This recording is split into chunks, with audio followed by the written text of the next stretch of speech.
Salut, nous on est Hidden Bliss et vous écoutez VP9 Magazine.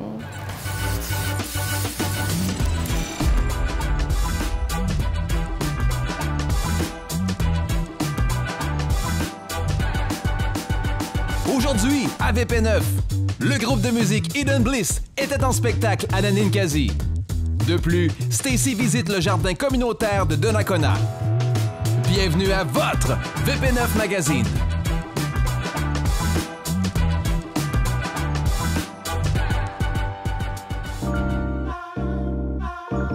Bonjour et bienvenue à VP9 Magazine.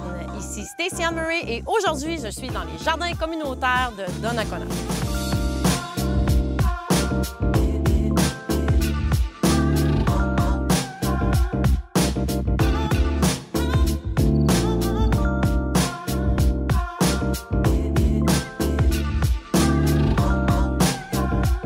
Pour m'en parler, j'ai avec moi la coordonnatrice des lieux, Marie-Ève Leclerc. Allô, c'est une belle journée pour jardiner? Très belle journée, très chaude. Oui. Comment qu'elle est la saison présentement? Bien, ça va super bien, en fait. Justement, il fait extrêmement chaud. Donc, si on arrose, ça pousse. On peut le voir derrière. Bien, c'est ça que ça implique. Dans le fond, il faut que les gens viennent arroser assez souvent les jardins. Oui. Des légumes, en fait, ça a besoin d'eau, ça a besoin de soleil, ça a besoin de chaleur. Donc oui, les gens doivent venir s'occuper de leur jardin, puis ça fait partie du travail de venir arroser, désherber leur jardin. Puis par exemple, ton voisin de l'eau, il vient pas arroser, est-ce que tu peux te permettre de lui dire? En fait, c'est la beauté du jardin communautaire, donc tout le monde peut s'entraider. Puis on a un groupe Facebook qui permet de communiquer entre les jardiniers, puis justement de dire si on s'en va en vacances, est-ce que vous pourriez arroser mon lot d'ose, etc. Donc, on partage aussi des recettes là, sur... c'est vraiment très convivial, très communautaire. Les gens deviennent amis aussi là, en étant ici. Là, il y a des gens qui sont ici depuis 20 saisons. Donc, évidemment, on développe des liens d'amitié moi-même avec l'ensemble des jardiniers. C'est un beau milieu.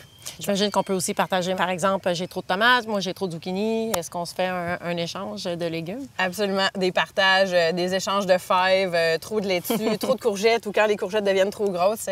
On le sait, la saison, c'est un peu ça, le jardinage. C'est que quand c'est le moment, c'est foisonnant. Donc, oui, il y a des échanges qui se font comme ça. Tu as fondé le jardin communautaire en 2003. Explique-moi ses débuts. En fait, à ce moment-là, j'étais aux études à l'université, j'ai étudié en biologie, agronomie, puis j'ai toujours jardiné. En fait, ma mère m'a inculqué cette passion-là. Puis, je voulais vraiment montrer que des carottes, ça pousse pas dans un sac de plastique à l'épicerie. C'était ce qui m'animait à ce moment-là. Donc, je suis allée cogner à la porte du maire de l'époque. J'ai demandé, en fait, si je pouvais avoir un terrain pour pouvoir partir un projet pilote de jardin communautaire. Et bien, j'ai été accueillie avec beaucoup d'enthousiasme. Peut-être un peu de scepticisme aussi de la part sur ça. Est-ce que les gens de Donnacona ont besoin d'un jardin communautaire puisqu'ils ont déjà un terrain chez eux où ils peuvent cultiver? Puis on a démontré, en fait, clairement, après 20 saisons, que le besoin est là. Non seulement quand on a mis le cabanon, la piscine, il reste moins de place. Puis il y a des gens qui sont en appartement aussi. Il y a des gens qui viennent ici puis ils n'ont jamais cultivé. Donc, ils viennent pour apprendre. Puis finalement, ils se rendent compte qu'ils aiment ça. Puis il y en a qui décident de le faire à la maison. Donc, c'est comme ça qu'est venue cette passion-là il y a 20 saisons. Oui, parce que vous avez commencé le projet pilote sur un autre terrain. Vous avez ensuite déménagé ici. Oui. Là, on avait 35 lots jusqu'à l'année dernière. Et puis là, on est rendu à 54. Donc, cette année, on est à notre maximum de potentiel. Puis la Ville a toujours collaboré énormément là, donc pour tous les travaux, la clôture, le prêt du terrain, l'installation de l'eau. Il y a tout plein de choses. Le compost aussi, tu me disais, je pense. Oui, le compost. En fait, le jardin a attiré beaucoup de gens qui voulaient aider. Donc, déjà, dès le départ, là, on avait, pour commencer, parce que je commençais de zéro, c'est un projet, j'étais aux études. Et puis, l'équipement Germain, en fait, Rénovation Germain, a donné des outils. On a une commandite pour le cabanon initial. Ensuite, on avait le compost qui était donné. Maintenant, le compost est offert par la Régie régionale de gestion des matières résiduelles. Donc, ça veut dire que les gens, les citoyens de la région, le bac brun qu'ils mettent au chemin, bien, se transforme en compost et puis revient ici en commandite. Donc, on a eu tout plein d'aides. Puis maintenant, bien, on est rendu autonome. En fait, on est capable d'acheter nos propres outils, réparer nos outils quand on en a besoin, etc. Cette année, pour les 20 saisons, c'est le rotoculteur dont on s'est procuré, puis encore là, qui a été donné par quelqu'un de la communauté, et puis qu'on a seulement payé pour le faire mettre en ordre. Donc, ça crée un beau milieu, en fait, de partage. Tout le monde s'implique dans différents projets pour améliorer toujours le jardin. Est-ce que c'est un peu ça qui a animé ta passion pour les 20 dernières années du jardin communautaire? Oui, bien, ça a toujours été ça. Je travaille un peu dans ce domaine-là, de l'environnement. Pour moi, c'est super important, en fait, de savoir d'où viennent nos aliments pour avoir un respect plus grand de ce que la nature, ce que la terre peut nous apporter, ce que les fermiers, fermières peuvent nous apporter aussi. Le travail que ça prend aussi. Tout le travail. Donc, c'est de réaliser ce travail-là. Puis ici, bien, en fait, c'est vraiment pour donner le plaisir aux gens de jardiner, d'avoir des légumes qui sont sains. C'est un jardin qui est aussi écologique, donc sans pesticides, sans rien. Tout est naturel. Comment ça fonctionne, les lots, les grandeurs? Puis qui peut se procurer un lot? Comment ça fonctionne? Tous les résidents de Donnacona peuvent avoir un lot ici. À chaque année, on va savoir si les jardiniers reviennent. Donc, s'il y a des lots qui se libèrent, bien, les autres on donne la place à d'autres personnes. C'est des lots qui sont de 10 pieds par 20 pieds, 3 mètres, 6 mètres. Et puis, les gens peuvent cultiver ce qu'ils veulent. Ils ont accès à l'eau, au compost, aux outils. Puis, ça coûte 20 mais sur le 20 il y a 10 qui est remboursable si on fait la corvée de fermeture, donc nettoyer son jardin, puis si on aide aussi, puis on remet la clé. Donc, au final, ça fait 10 par lot si on s'implique. C'est avantageux. C'est pas cher. C'est pas cher. Puis cet argent-là sert à réinvestir pour acheter d'autres outils ou réparer ou faire des améliorations dans le jardin. Marie-Ève Leclerc, merci beaucoup. Bien, merci. Merci pour ton implication, c'est vraiment gentil. Enchaînons maintenant en musique. Le groupe Hidden Bliss était à la Ninkasi.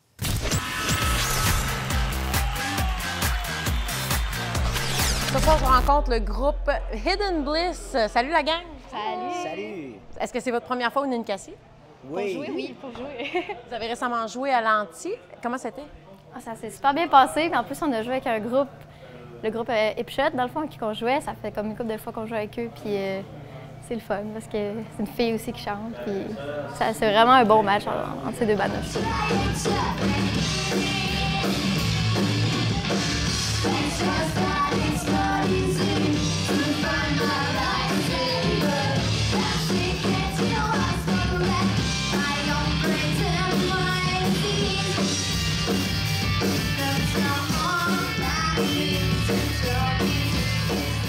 Puis le nom Hidden Bliss, ça vient de où?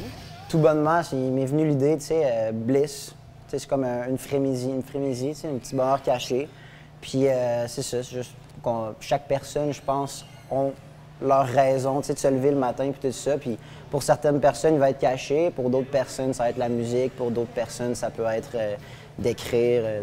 Ça peut être n'importe quoi, au fond. Puis pour nous, c'est la musique. Comment s'est formé le groupe? C'était au secondaire, dans le fond. Je sais pas si tu voulais me dire, mais c'était au secondaire. À un moment donné, tu sais, ça faisait depuis secondaire 1 que je jouais de la guitare. Puis à secondaire 4, j'ai posté des affiches un peu partout dans l'école. Puis à un moment donné, c'était la drummeuse de notre groupe, Mia, qu'elle m'a répondu. Puis on a eu une formation ensuite avec une autre chanteuse. Éventuellement, ça n'a pas marché. Puis on a eu Ariane. Fait que ça fait 4 ans, je pense qu'on... 4 ou 3? Je pense 5 ans depuis vous autres. 5 ans, oui, avec Nous, avec ça fait Ariane. 5 ans. Puis c'est ça, depuis le secondaire, on s'est pas perdu, puis on continue à faire de la musique ensemble. Êtes-vous toujours resté dans le même style? Ouais. Le même style qui a évolué, je dirais. Ouais. On reste toujours dans Comment la même définissez-vous votre style? C'est une excellente question. C'est quoi qu'on avait dit? On a dit une espèce de punk, grunge, rock alternatif. On se définit On pas disait- vraiment dans un genre. On dirait qu'on disait se Young situe. and Reckless. là. Young and Reckless, ça Ouais. c'est notre style. Je sais pas, on fait juste de la musique pour le fun. Puis tu sais, on fait du punk, mais ça a comme évolué. C'est devenu de plus en plus mature un peu. Plus De heavy plus aussi. heavy. Les paroles aussi, c'est de plus en plus tu sais, profond, deep, là. Fait que ça évolue, mais tu sais, tout reste un peu dans la même vibe, un peu, le même ordre d'idée, là. On est les mêmes 4 personnes, mais qui ont vieilli puis qui ont maturé, puis notre musique a suivi le même parcours. Là, on parle de Vente fraîcheur, votre album 2002. Je trouve que c'est un peu un style indie punk. C'est rempli de fraîcheur. Parlez-moi de votre album. C'est vraiment rock. Tu sais, c'est vraiment... c'est nous autres. Il n'y a pas trop d'effet sur rien, c'est cru exactement. Puis, tu sais, ça sonne vraiment early days, nos débuts, parce que c'est nos débuts. Puis là, justement, on a enregistré un autre album que, dans le fond, on sortirait d'ici la fin de l'année. On ne sait pas encore quand, on est en train de le mixer. Je pensais avoir un scoop. Idéalement septembre, mais... Puis ça, il sonne déjà un petit peu, on voit déjà un peu plus l'évolution de notre musique, un peu plus mature, un peu plus grounded, avec notre musique qu'on essaye de faire, dans le fond, pour essayer de toucher les personnes de d'autres façons que juste avec du raw energy, plus d'émotion, dans le fond. Oui, c'est plus recherché, puis aussi on l'a enregistré au Pantoum à Québec, là, qui est quand même un pas pire studio. Fait que, on a eu beaucoup d'aide extérieure aussi, beaucoup de conseils, c'est quand même des gens qui font ça depuis longtemps, fait que c'est le fun pour nous, vu qu'on est jeunes, on a comme moins d'expérience, d'être entouré de gens. Oui, on a une belle expérience. On prend tout ce qu'on nous donne, puis il y a beaucoup de monde qui sont prêts à nous aider puis à nous donner des choses. Ouais. Puis autant qu'on prend, on reprend pour apprendre puis redistribuer ensuite. Donc on cherish ça beaucoup, en fait. Justement, vous allez jouer cette année pour le 25e anniversaire de Envol les Macadam aux côtés de NoFX. Comment vous vous sentez? Avez-vous hâte? C'est malade. Oui, on a très hâte. Ça va être, on joue à l'Antibar.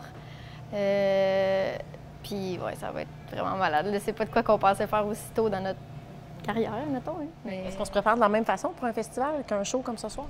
On va le découvrir cette année, en fait, comment on se prépare dans un festival. Mais tu sais, c'est parce que souvent aussi, on n'a pas beaucoup de tunes. On commence. Fait que, souvent, les festivals, tu joues tous tes plus gros hits, mais là, vu qu'on n'a pas beaucoup de tunes, on joue tout le temps un peu tout notre stock. Fait que pour nous, il n'y a pas vraiment de différence, je pense. Entre un festival et un show ensemble. Peut-être plus à comment est-ce qu'on parle, mettons, avec le public, entre les chansons, que ça peut changer. Mais point de vue performance, on essaie toujours de donner notre 100 %, que ce soit n'importe où, la place qu'on va jouer, on donne toujours notre 100 %, donc que ce soit un festival ou un bar.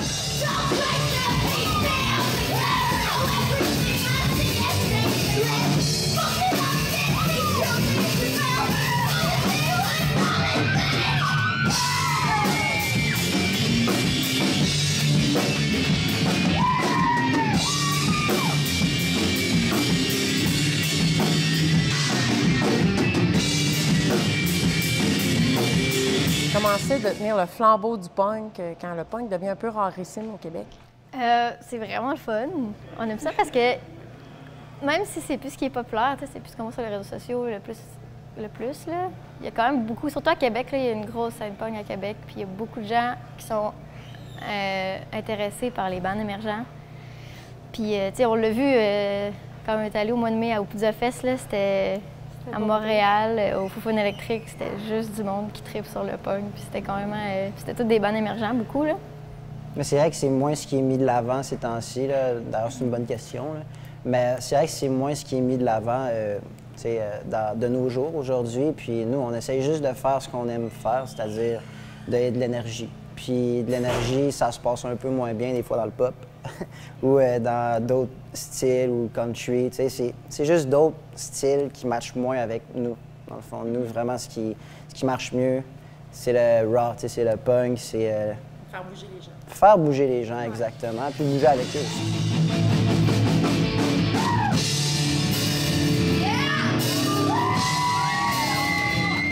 Merci beaucoup. Bon spectacle ce soir. Merci beaucoup.